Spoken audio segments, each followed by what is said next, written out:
Josh here with Josh Non Golf, and we're going to continue our winter improvement program here. And today we're going to focus on swing plane and what exactly swing plane means or what it is and how it affects ball flight.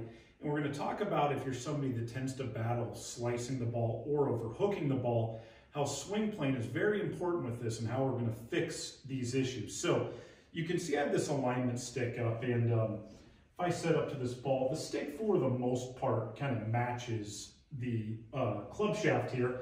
And if I were to take this back and just kind of swing it right up the stick line here and right back down the stick line through an impact, I'd have a pretty neutral swing path, or my swing plane would be pretty neutral. And assuming I got the club face square and hit it solid and all the other stuff, I would tend to have a very straight ball flight.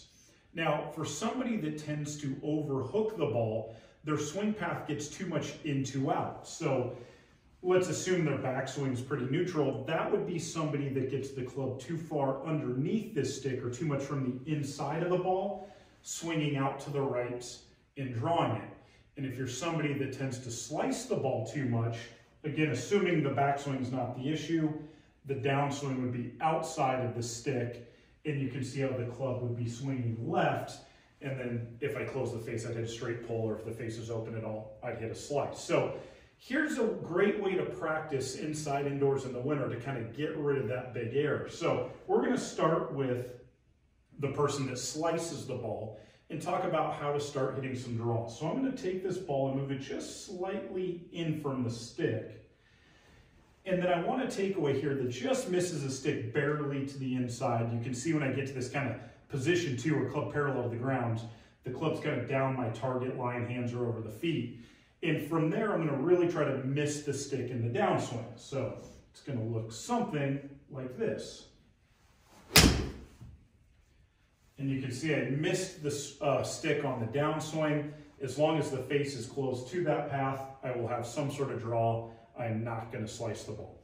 Now, if you're somebody that tends to overhook it, we're going to move the stick just slightly more down the foot line. So as you can see from the camera, the club is slightly outside the stick. And again, now I'm just going to work on swinging above the stick the whole time. And if I drop it under, I'm going to wind up hitting the stick, and that's why I tend to hook it. So we're going to try to keep the club out in front of the stick. So you can see there, the club swung over the stick, the path was more out to in, which prevents ever hitting a hook with the ball. So if you're somebody that tends to miss big ball flights, work on this drill, take whatever your error is and try to go the other way, ultimately working on trying to get the ball flight pretty neutral, getting the path pretty neutral, so we start hitting the ball longer and straighter.